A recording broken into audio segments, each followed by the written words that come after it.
Yellowstone's latest earthquake swarms and floodlights to record ground activity during the night. These are images from Yellowstone National Park live webcam. As you can see, this is just one of them. The night floodlights, in this case, the geysers, the activity of the geysers, and one of my viewers was kind enough to send us these images. Blue Rain has sent them to me.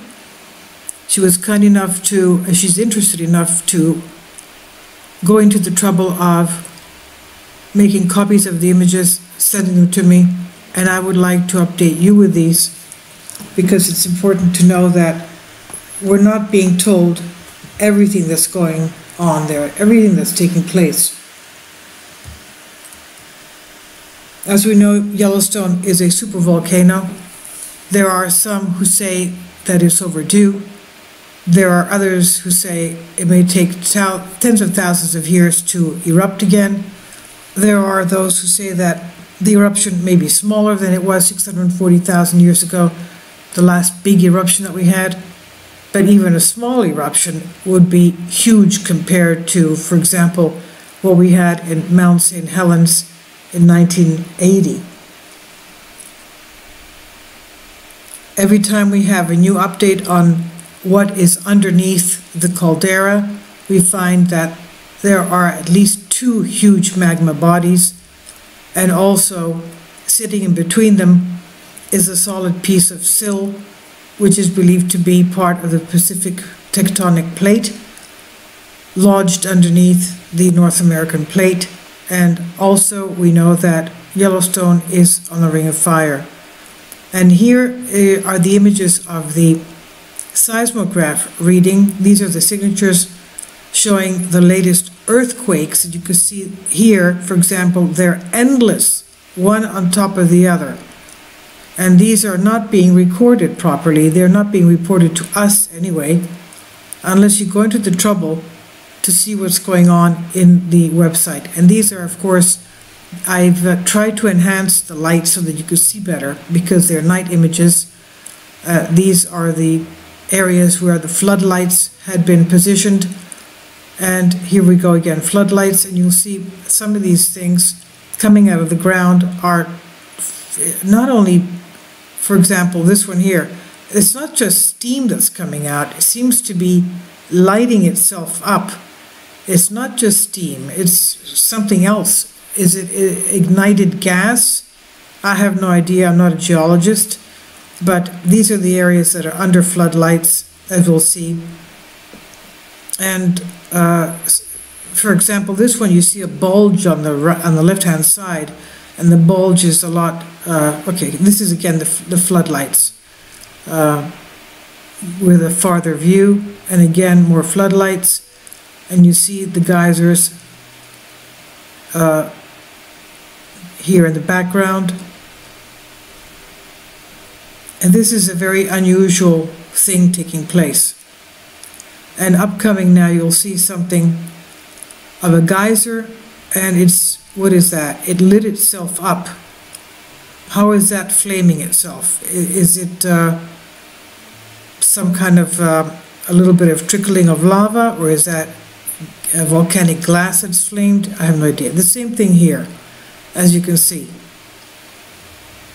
That's very unusual. So they have floodlight. Here's, we have that same area, but we have a tremendous amount of geyser activity. And these are just going back to the images that are free to the public, Creative Commons images from USGS of the Yellowstone volcano. And coming up, you'll see a cross-section of what a geyser chamber would be, filling up with water and erupting every so often. But basically what Blue Rain was, from what I understand, she's in UK, but she's able to take the time, and she likes doing this. It's obviously very important and creative because she's passing on what she has found to us, and we're getting the benefit of what she found now. There are people that say, oh, you're fear-mongering. No, it's not fear-mongering. This is very important stuff. If you don't want to see it, don't look at the videos. But if you're interested to find out in geology and find out what's happening, it's a very active area. And there are activities going on there from the park people who are obviously interested in what activities are going on there, interested enough to put on floodlights and take copies of what's going on. Now, she says here, this was her January 31st email to me with these images. She says the first thumbnail shows a huge block of quakes. We're talking about you can go back and see them. With the huge block of quakes from one end to the other, each individual line is a quake. And as you can see, it's impossible to count how many there are, but then they cut the feed. So it's followed by strange images where they are claiming they are changing the feed to something else, but clearly shows feed being cut again. The only time feed is cut is when something is going on. And she goes on to say, I've been watching the park for 2 years on live cam, and 2 days ago they had floodlights on the park for over 3 hours straight. Prior to this, I was watching some guys in high visibility clothing doing something near the smaller vents, but when the guy behind the camera realized, he knocked the camera so it was pointing to the sky. So definitely panicked. I have a theory, she says. It's been proven that when, well, she goes on to what happened with the Twin Towers. Okay, I don't want to go into that. So she's saying that something similar could be going on with Yellowstone. End of last year, NASA, they thought they were they could cool. They had a plan to cool the caldera by. That's one of my previous videos. You can go back to find that. They had the plan to drill into sections of the caldera and put in water freezing water to cool the caldera, the magma chamber, that is.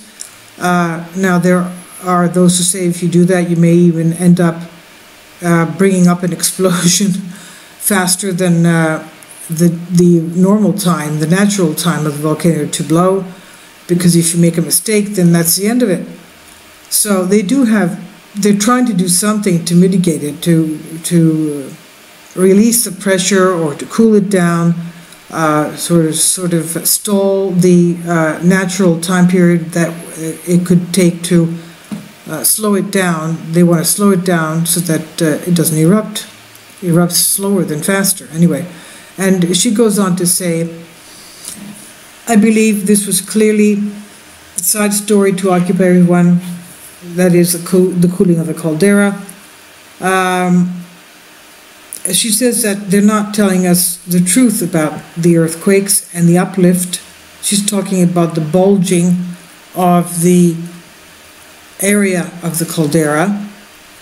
They did say at one point, I did put up a video claiming that it was going at 5 yards a day. I mean, that's pretty high when you think of it. 5 yards or 5 meters, there's only about 10 inches difference, forgive me. I'm claiming yards and meters so that I know Canadians and Europeans are used to meters, whereas Americans are used to yards. That's a lot of uplift. So once in a while you have people saying, oh, don't panic, it's nothing. But if we see what was going on with, for example, the May eruption of Kilauea, okay, they were keeping an eye on that, but nobody said it's going to erupt until it erupted. That's how people found out. So, okay, they're keeping an eye out. If you're interested, I'm interested. I think it's a very serious thing. This has to do with an extinction level event if it goes off. It's a very serious thing. Now, if they are able to stop it and cool it, that's fine, but hopefully they won't trigger it off. Now, okay, so our dear friend here, Blue Rain, goes on to say, I believe that they're not telling us the truth about the earthquake swarms or the uplift.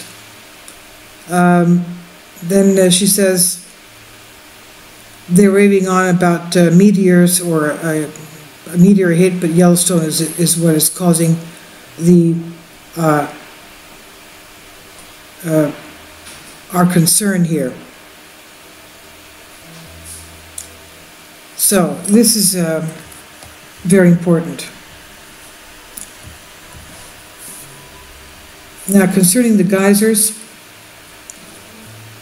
this is the area that was lit up with a strange purple glow, as was the Old Faithful geyser, and the floodlights were also focused on Old Faithful as well. The most recent footage, the floodlights were used to the left of the live cam, seem to be focused on new, smaller geysers that have affected the boardwalk areas, and the boardwalks have had to be replaced a few times due to the new vents under them and very close to them. And one particular geyser that has been reaching heights triple of that of Old Faithful is within the forest near the Canyon Village. And she goes on to explain it's definitely not Steamboat, and I have watched them zoom in on this geyser and watch it carefully. This one could be the new one that started erupting last year. They blamed trash to stop the geyser from blowing, which I believe was a cover-up, as the pressure and uplift has created more geysers now lately. You remember that geyser that was stopped up and they had garbage coming out of it, even babies' pacifiers. So that came out, and she goes on to say they have a variety of different colored floodlights on the geyser in the forest, and again near Canyon Village. They changed from yellow to red to blue. Not sure why, but I was thinking it was a way of checking the sulfur and helium coming from the ground.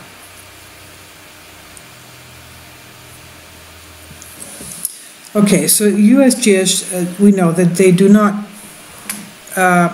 mention every single quake. I don't know if it's possible for them to do so. They say that they report quakes over 2.5 magnitude. We don't know what kind of measurements they use, where they have their GPSs.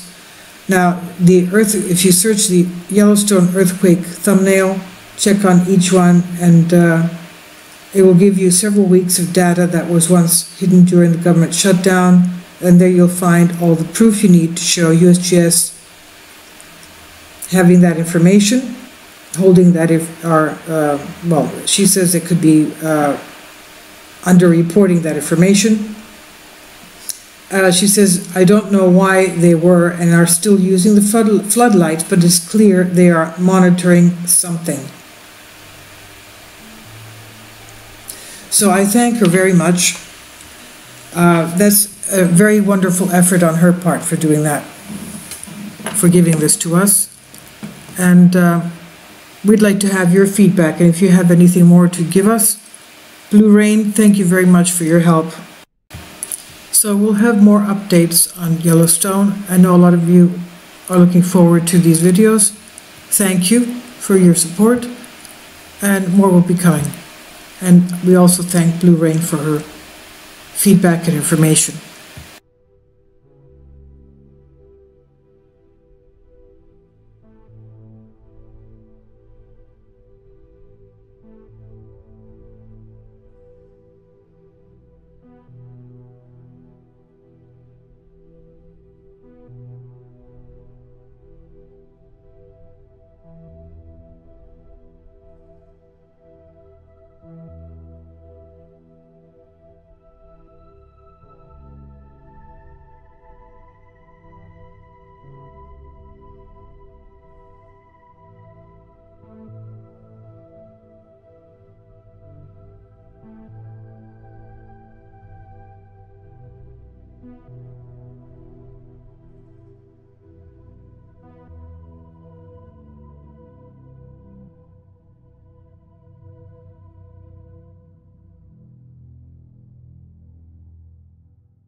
If you'd like to join me on my Patreon account, you will hear content not covered by mainstream media.